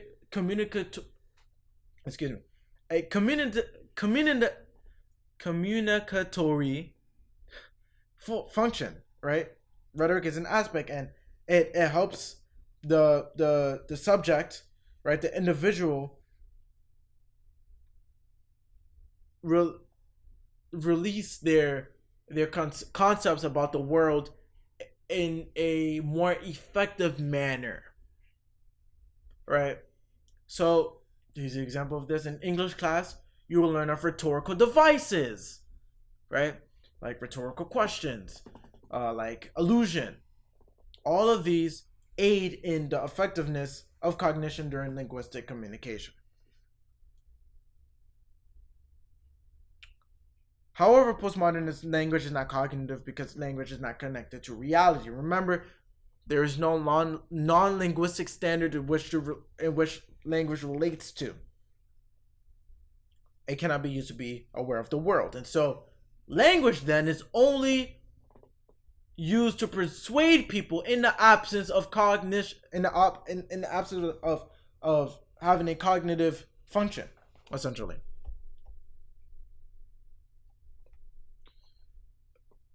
This idea is promulgated in Rorty, Richard Rorty. He quotes in his the contingency of language, the world does not tell us what language games to play. He also quotes, human languages are just human creations. Right? Since language is just a human creation, then it cannot tell us about reality. Instead, we have to try to persuade others of what we believe with our language. By the way, Rorty was not as extreme as the other postmodernists. He believed that language should be used to resolve conflicts. Others had a more pessimistic view on conflict relations, and they thought that language should instead be used as a weapon. Essentially.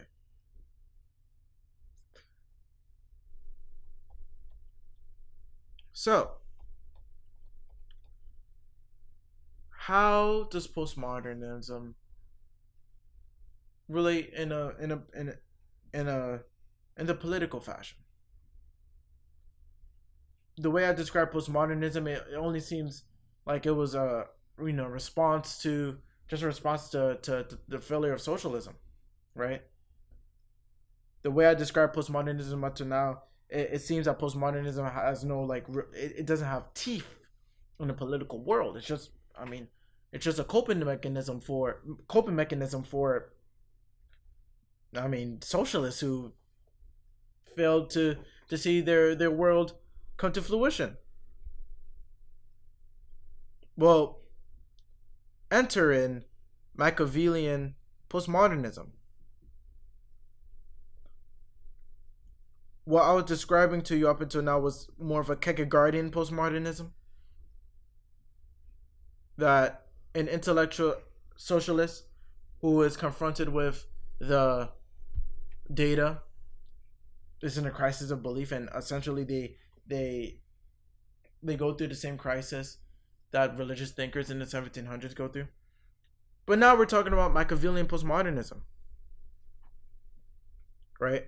In order for postmodernism to have potency in politics, the postmodern epistemology needs to be connected to politics, and the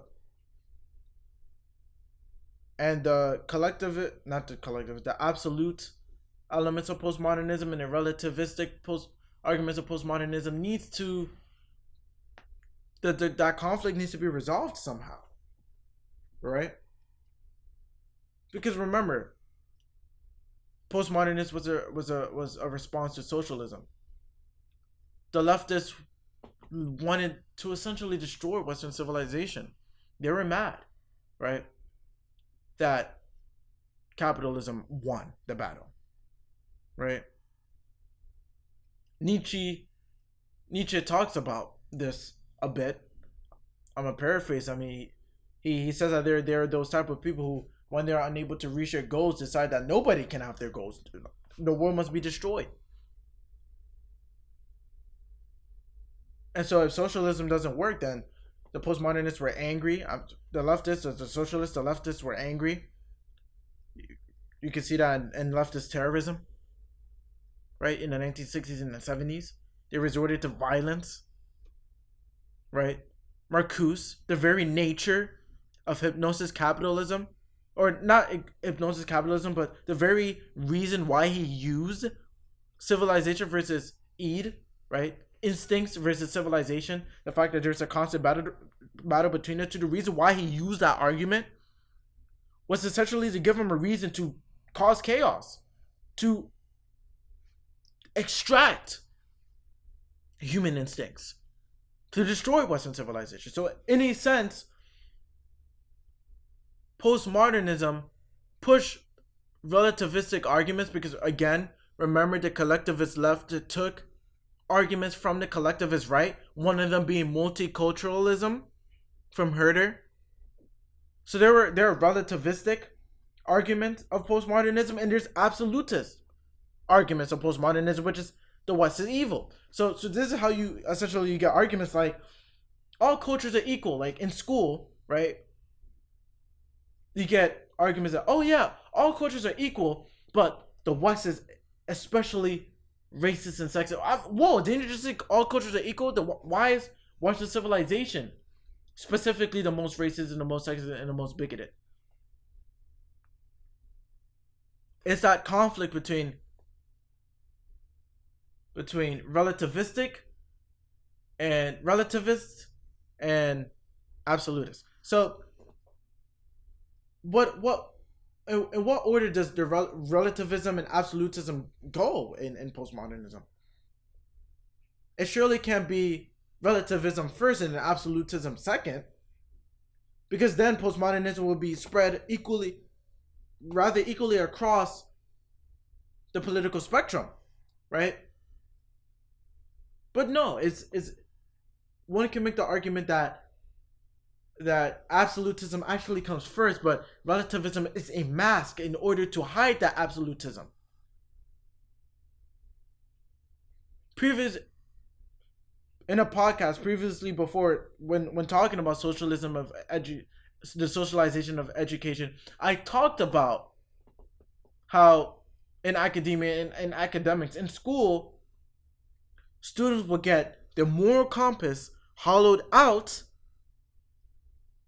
and then leftist dogma shoved in in in the hole that was made, because the moral compass was shoved out because of due to relativistic arguments. All cultures are equal, so you don't really know what's good or bad. And then they insert their dogma of what is good or bad based on leftist talking points.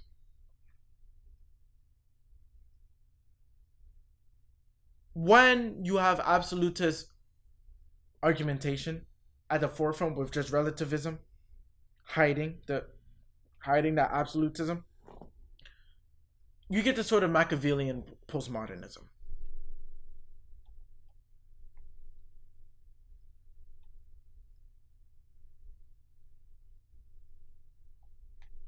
Machiavellian postmodernism essentially follows a rhetorical strategy of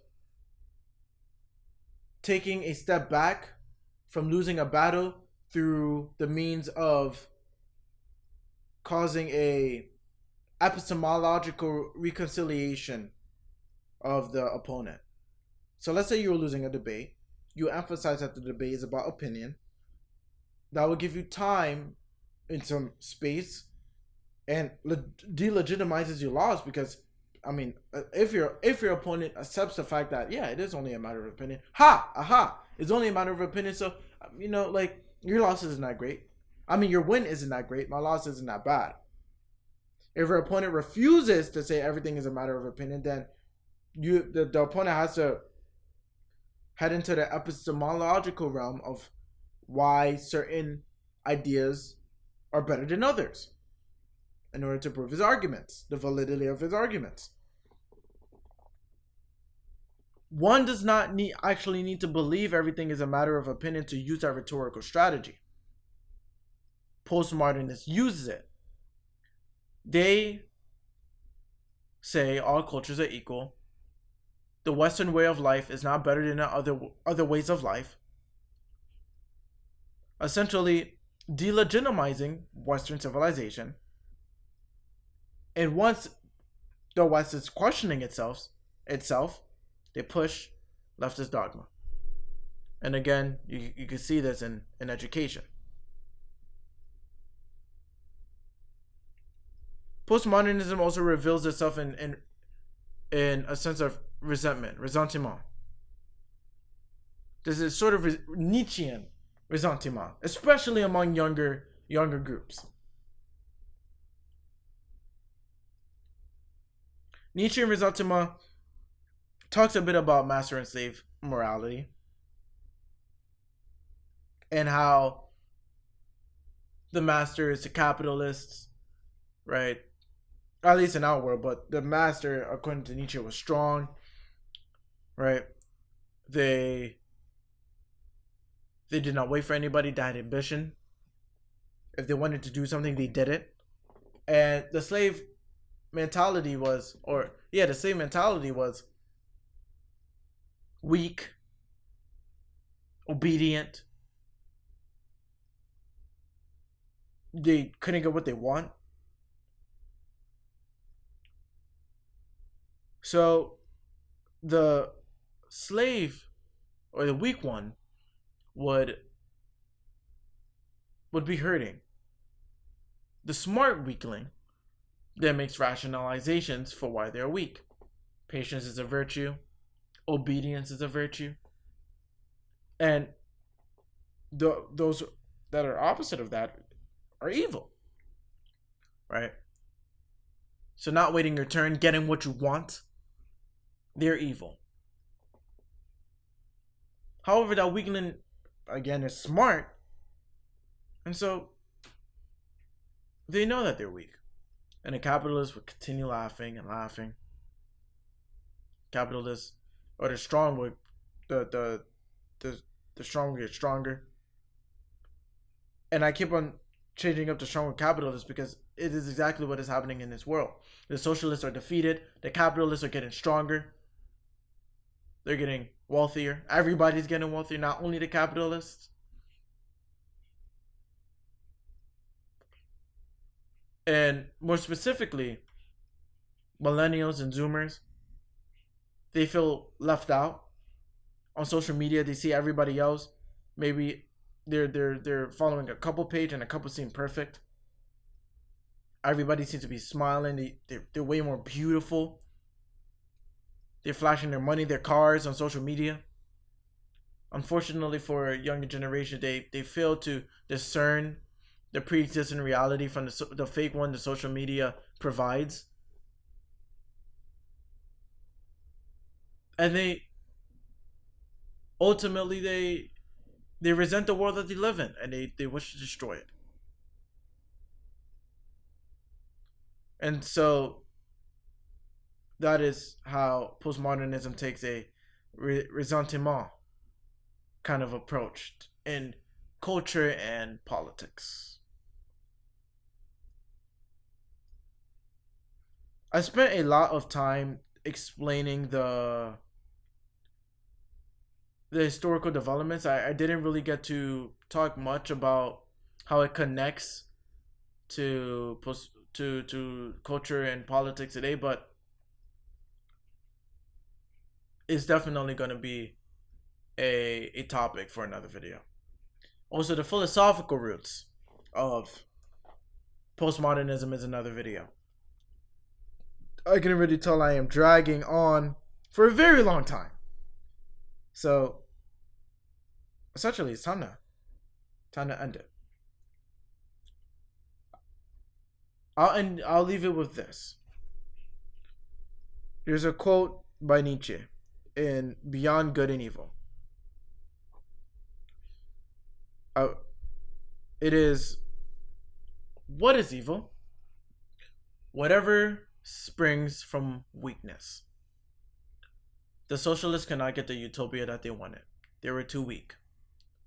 So they developed skeptical epistemology, rhetorical weapons, and relativistic arguments in order to destroy Western civilization. Unfortunately for the young generation, they're indoctrinated with it in our schools. They're essentially inundated with it within our culture, and they do not understand what is going on. But understand that the socialists,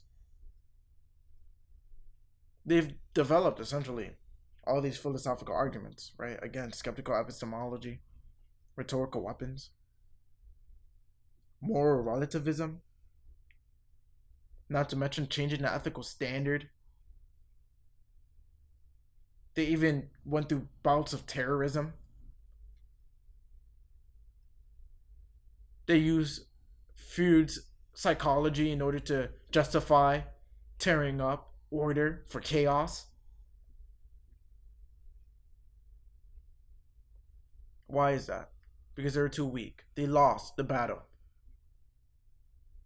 And so in their anger, they seek to destroy Western civilization. Take that information as you will. I believe it had to be said. It's been definitely more than 2 hours. But I'll definitely cut up the clips because I think I'll cut it up into smaller videos, smaller chunks, bite-sized pieces for people to munch on, essentially. Because I believe this is important. Especially, this is very important, especially for the younger generation, my generation. Zoomers and millennials. Well, I'll see you next time. We'll talk about the philosophical roots of postmodernism, among other topics. Until next time.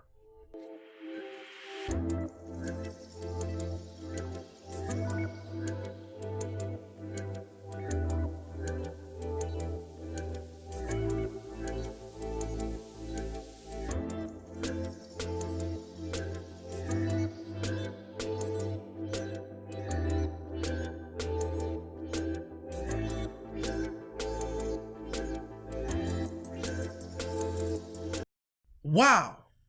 You've made it to the end? That is incredible. Thank you for watching the Daniel Idfresne podcast. If you enjoyed, leave a like, make sure to subscribe, or leave a comment if you like. Until next time, thank you.